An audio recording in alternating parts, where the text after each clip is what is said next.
US had kind of by far the highest poverty rate in the developed world. I was shocked. It's somewhere around 20% of people who go into rehabs that actually find long-term sobriety. How is that possible? Most of our things that we do, we just are there, we're present. I think it's the ministry of presence. We're human beings, so human beings need love, and we need fellowship, and we need companionship. It took a while to say, Lord, where you need me, I'll follow. The bit of the sea, boat stopped working. Water's getting in. Here we are, just crying out for our lives. Rather than just trying to rebuild the same social applications, what are the real problems in the world that need to be solved? And I think we should solve those. When I started working on the doctorate, that's when I found out it was the father. The youth was only the byproduct of the issue, but the root cause was fatherlessness. When you're searching for the gold in a person, you will get back so much more than you ever thought possible. We believe that the next wave of innovation is innovation in the area of social impact. We want to try to bring awareness about the incarcerated. A huge number of people are currently homeless simply because they could not get legal help.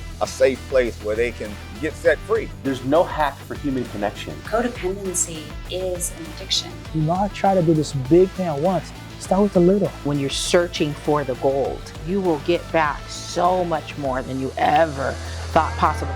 So what do you think? The ball's in your court. Give us some case studies. What do the people look like who you're serving?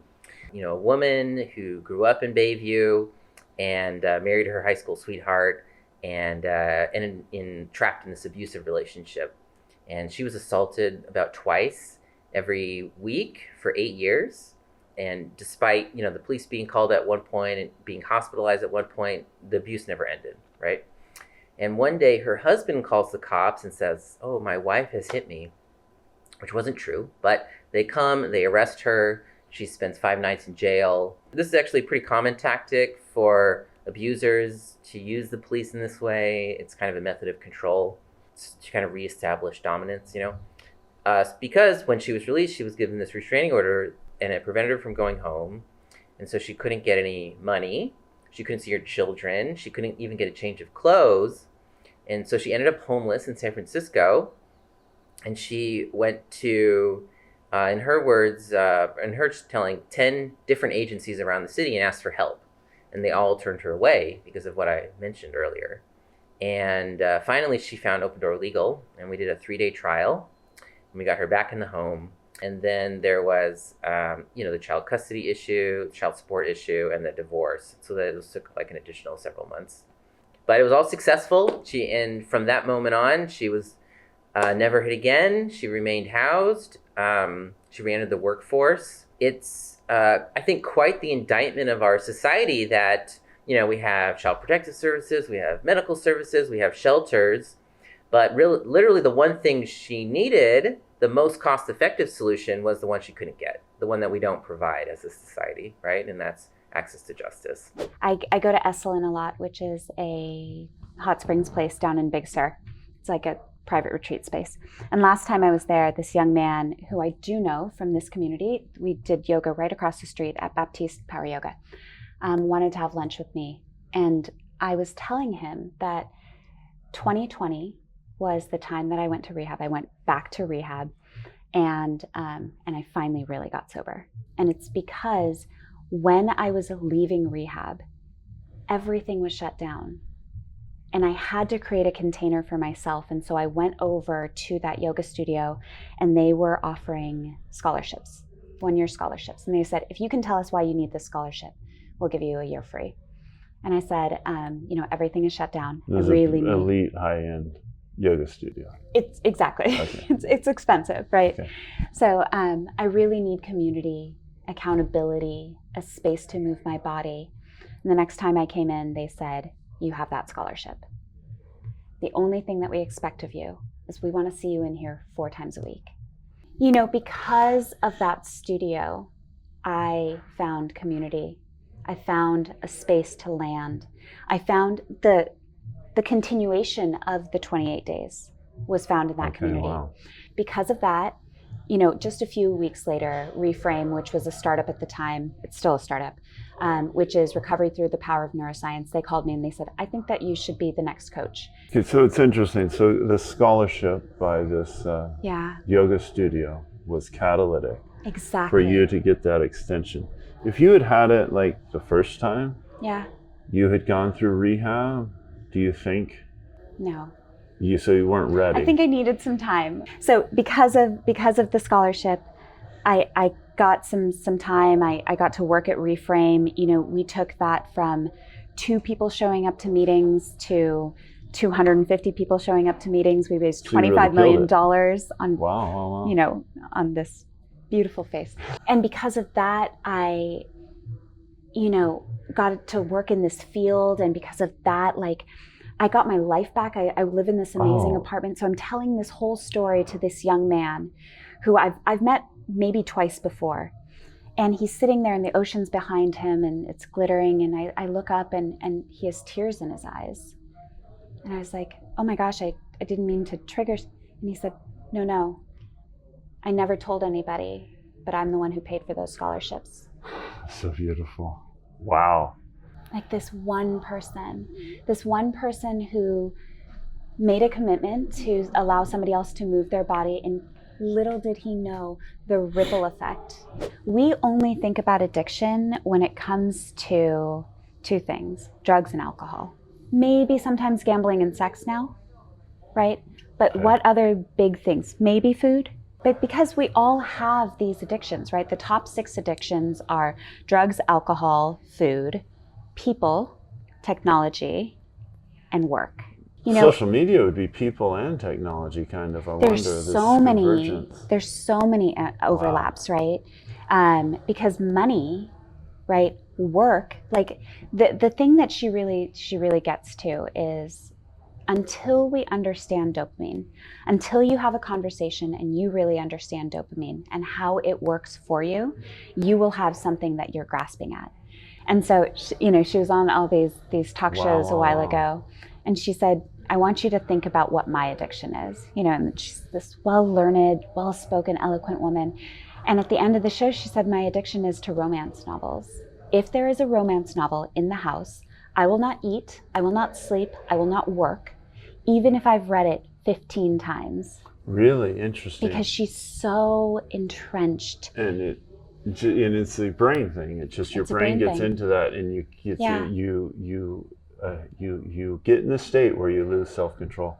But what's wonderful about that, and why I'm saying that that's an innovation, is what if we took shame out of the entire conversation about recovery? Yeah.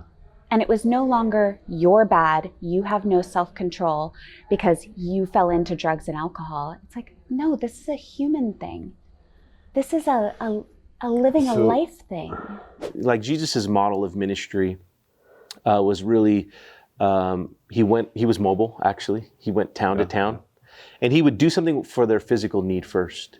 Oftentimes, maybe a physical healing, but sometimes just feeding people. And as a foodie, when we read I read something recently, talking about Jesus feeding people, the feeding of the 5,000. When we read it, we say, oh, wow, it's a miracle. He multiplied the food. For the New Testament reader, for the original audience, what they would have noticed, that was a very, very sectarian society. Everyone was arguing over what it meant to be Jewish. And then they used ritual cleanliness and eating together as the divisive tool. What they would have noticed is the miracle that a holy man brought everyone together and fed everyone together in unity. That is so powerful. When we talk about meeting felt needs and connecting people, bringing the community together, that really spoke to me. And I see it in what you guys are doing. Oh, there's so much about food that's close to God's heart. Honestly, I think there's so much power around food. Yeah, and breaking down walls. It is a common ground, no matter what skin color, political ideologies. We all want to eat, and we all want to eat well. And also using that. He was using food to meet the felt need, which is everyone was divided. He brought them together. We're one community. And then in that context, he healed them. But it wasn't he's meeting their needs, not just coming and preaching an ideology. Exactly. And that's where we kind of innovated Mobilize Love. And that's why our first pillars will meet physical needs first and without strings attached. Like most of our things that we do, we don't even preach at all. We just are there, we're present. I think it's the ministry of presence and then meeting physical needs. Whenever there's evil and there's war around the world, then refugees would come. But it was more than that. Of course, there were incidents that happened in Colombia and Guatemala and Honduras and El Salvador and Mexico. But then we realized, as we're helping more immigrants and refugees, that more and more people were also coming to our office who heard about us and how we were helping families who are on public benefits. So then more African American, more Farsi speaking, or other Southeast Asians communities or Latino communities were beginning to come to our office. At first, it was unusual for us because the population that we were serving didn't have reentry in their background, and they didn't have the traditional homelessness. When you're a refugee, you are homeless. You don't even realize when you're in your car or you're sleeping on the floor or on the couch or in the garage or in the backyard of family and friends, you're technically homeless. Mm-hmm. You may not be homeless on the sidewalk in an encampment, but you are technically homeless. Mm-hmm. And so we were beginning to study the data of our population, our customers. We found that our public benefits customers, several of them had those sort of homeless backgrounds. Then we also started to serve a lot of victims, many women, single women and women with children, or even elders who are neglected and financially abused. We realized that they all had homeless backgrounds. So you basically opened up your doors to whoever needed help in the community. Yes, that's correct, Ted, because our board members, our staff, our volunteers that we hire that became a part of our organization, our extended Lao family, and the community that we serve is our extended Lao family, is that we took our own experience of being homeless ourselves, being excluded, not knowing the language, not knowing how to drive, not knowing the financial system, not knowing the education system, not understanding the human service system and the justice system, the banking system. America, or when you go to a new country, is made up of systems. It's the language, the culture, and systems. So Lao Family is a place where we have created life hacks for the community of our understanding of everything that we've learned 44 years of the organization's history. But imagine the combined experience of all the board members, all the staff, and all the volunteers. We've taken everybody's life experience of how to work within the system, and we're trying to give all of that and wrap it all around with the person who comes into our door and with their journey so that we can inform them, nurture them, care for them, and love them, and advance their goals. Someone comes knocking on my door and says, I got this girl out in the car, and I think you might know how to help her. Just feel like God was telling me that you're the one who's going to know how to help her.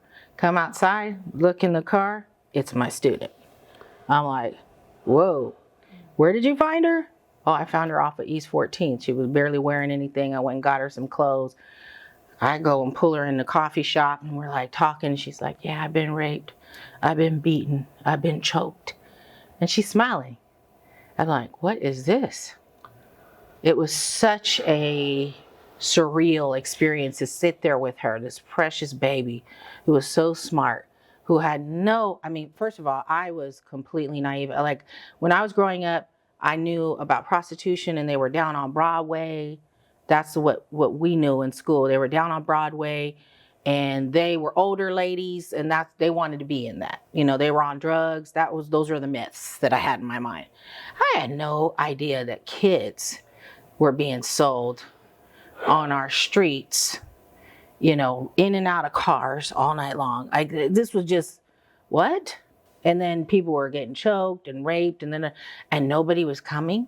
I guess I thought that police would come. I thought there were all these resources. I thought there was all, people that would help if a kid had that happen to them. And I found out, no, like there's all this red tape. There's all these challenges. There's not enough resources. There's no houses for people to go to. Ethereum started really taking off in 2017, and we were bought into that idea. So we started playing around and trying to build a decentralized application. It's an application where there isn't a company that's controlling the rules and that's running the servers. And we found out that you basically couldn't really build a fully decentralized application at that time because the infrastructure wasn't really ready. There were missing pieces. And they call those dApps, right? Yeah, dApps, exactly. Decentralized applications. And so what we realized is one of the biggest missing pieces was that you needed indexing, which is, think of like a database, right? It's organizing knowledge and information so that you can efficiently retrieve what you're looking for. So like every modern application has some sort of database that is indexed, and you have pages or screens that can load quickly. So for data to be searched, it has to be indexed, and then it can be searched. That's right. Okay. Exactly. Okay. And so that is what the graph does. It's an indexing protocol for Web3, and people call it the Google of blockchain. Google is also like indexing the web, except the graph is indexing all of this data that's coming from other decentralized networks where the information is verifiable. So you can really track and see, where did this information come from, right? Who updated this thing? And so, it's not like, on the web today where you have to trust these large companies and they make decisions about like how things are ranked or, who's allowed to update something, and they kind of control all of that. This way, it's all open permissionless systems that are running on these decentralized networks, but now you have a way to index all of that, and so we can build really great applications on top of this fully decentralized infrastructure. AI Advocate, and much like many of our programs, was born out of a very difficult, painful place that I found myself in after the passing of SB 357. SB 357 legalized loitering for the purpose of prostitution in 2022 or 23, January. When that happened, we saw an explosion of street trafficking, 3x, and it was pretty horrific. And what I was pained by is that there were a lot of people that were like, yeah, we don't want the police near anybody who's being, who's out on the blade. We don't want the police near anybody. And the people who made the bill sort of really appealed to the pain. And I call it appealing to Black pain or appealing to Latino pain, saying, you don't want the police, anti-police, the anti-police sentiment that was going on. You don't want the police around you. But the truth of the matter is the police are all we got oftentimes when our neighborhoods are going amok. And that's who we're calling. And if there's nowhere if they're not going to come and help our baby girl get off the street, who is going to come? And so we really didn't think that through. And I'm tired of being at the mercy of politicians sort of flying blind. And so I started asking myself, how did this get passed? And what I realized is that the average grade level, reading level rather, in an impoverished community is about fourth or fifth grade. And yet when you look at the legislators that are creating our laws, only 1% of those legislators only have a bachelor's degree. 1%. Almost all of them have a master's, doctorate, lawyers, right? And so they're writing these bills in language that none of us can understand. And when I went around and I started saying, do you know what SB 357 is? Do you know what it is? What does SB stand for? How are laws made? Asking college educated people, nobody knew. Nobody knew. The people would say, when can we vote on that? You don't. You don't vote on bills. Your senator or your assembly members vote on them. You vote them in. Oh, I didn't know that. So it made me realize we are really civically unaware, and especially survivors of gender-based violence. And so what I decided to do is create something that's called AI Advocate, which will be an application. We're actually working with Develop for Good to create the designs this summer, and then we will make it into a mobile app. But right now it's a methodology. And what it does is we have a panel of 12 survivors of human trafficking that we are selecting. Right now, they're impromptu selections, but we will actually have a set panel. It will be a diverse panel, including people who are, Black, Latino, Asian, Native, people that are men, women, gender non-conforming, people that are Christian, people that are Muslim, people that are, diverse. Represent the community. Represent the community. And they're all going to be on this panel, 12 people. And we're going to go through every bill. And we're going to translate gender-based bill, so a bill that's dealing with gender-based violence, domestic violence, human trafficking, namely, and we're going to translate it using AI. Our goal is to create a custom AI. Right now we're using Gemini. We translate everything down into a basic, simple AI so that anybody can understand what it's saying. In the 80s, crack came in the communities, a lot of drugs, human trafficking, police brutality, and all of those things was leading to what we call that murder capital. So I was thinking that it was the young men. I needed to focus on the young men. So you wanted to study that to figure out why, get answers. Right. And you thought it was the young men. That was your premise. Yeah, because that's the young men screwed it up. They the ones that was acting it out. They the ones that was getting in trouble. And so I'm saying, okay, I need to create some type of curriculums for these men so that we can, give them some skills. But when I started working on the doctorate, that's when I found out that it wasn't the youth, it was the fathers. The youth was only the byproduct of the issue, but the root cause was fatherlessness. So this whole doctoral thesis must have been, this must have been quite an emotional awakening for you. It's not just an academic exercise. No. I don't want to talk anything about that. But the Lord put that on my heart, and it's like, you know what? Who better to talk about it than you? You've experienced it. And so that's when we started focusing on, okay, why do we have an issue with homelessness and poverty, human trafficking, and incarceration, and high school dropouts, and mental health issues, and public safety issues, and public health issues, and everything pointed back to a lack of a father that's fatherlessness, or in prison, or on drugs. And then it's a generational cycle that keeps getting passed down. And then you can say, why are those fathers not there? Then you go, well, they didn't have fathers, so they keep passing down their experience. Or you have fathers that lives in the home, they're present, but they're emotionally disconnected. So it's just like they don't have a father. They come to work every day, they're at home, but, they're not pouring into their children. They're not telling them or showing them what it means to be a man or what it means to be a woman. The black guys over there that would be having a band on Saturday night because, they'd work like, I don't know what, like children of former slaves. And frankly, they were in the fields too, picking cotton and chopping corn and all that stuff. So what they would do on a Saturday night, they just taught themselves music or new music, or however they got there. Well, my uncle found out about this group, and so they would go from like barn to barn. They didn't have the music in the same barn, and I don't really know how they went about having permission to use the barns, but they knew if the white boys in the area found out that there was a dance and these guys were meeting in the music, that meant girls were in there. All you had to do is go in there with a gun in your hand. You could take any girl you want. And that's what the guys would do. White guys come in. Which absolutely ruined the girls' life. Period. And it broke the guys too, because they couldn't do anything about it. The few that rose up to do something about it, they were just killed on the spot.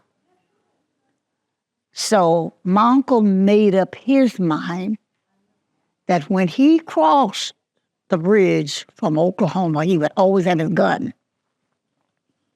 And he had it. Now, he was a teenager, but he'd come over there and he'd play his little instrument. And he said if he ever brought a girl and anybody touched that girl, came in and took that girl, when they hit the front, And they pointed out, it's like a wolf pack, you know? And you got the one you were going to get. He was going out that back door, and that's what he did. He brought a girl one night, and they pointed at his girl to come over where they were, and they held the guns on it.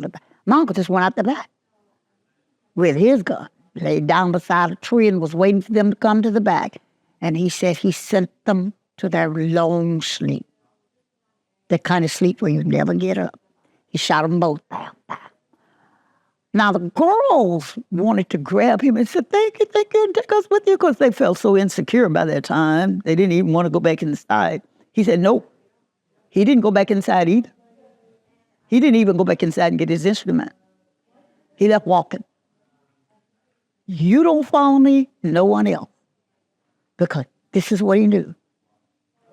If the police came down there and put the pressure on those guys, they would tell. Oh, yes, sir. They would tell. Because they had done that to others.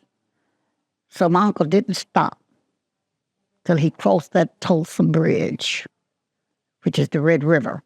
How to restore relationships with their adult kids, and how they have to go through their mother, through the children's mother, and restore the relationship with that. I summarize it as basically you teach them, for good or for bad, their mother is the gatekeeper to the relationship with them. You're never going to have what you had before. You screwed up, you lost that, but you can be good co-parents. You can restore a cordial working relationship. And the way you do it is you develop an appetite for humble pie. Yeah. You learn how to humble yourself. Yeah. And it's important, I mean, because a lot of these guys, one, they don't have great communication skills, but they're going to have to know how to communicate with the mother in order to have access to them. Because like you said, the mother is the gatekeeper.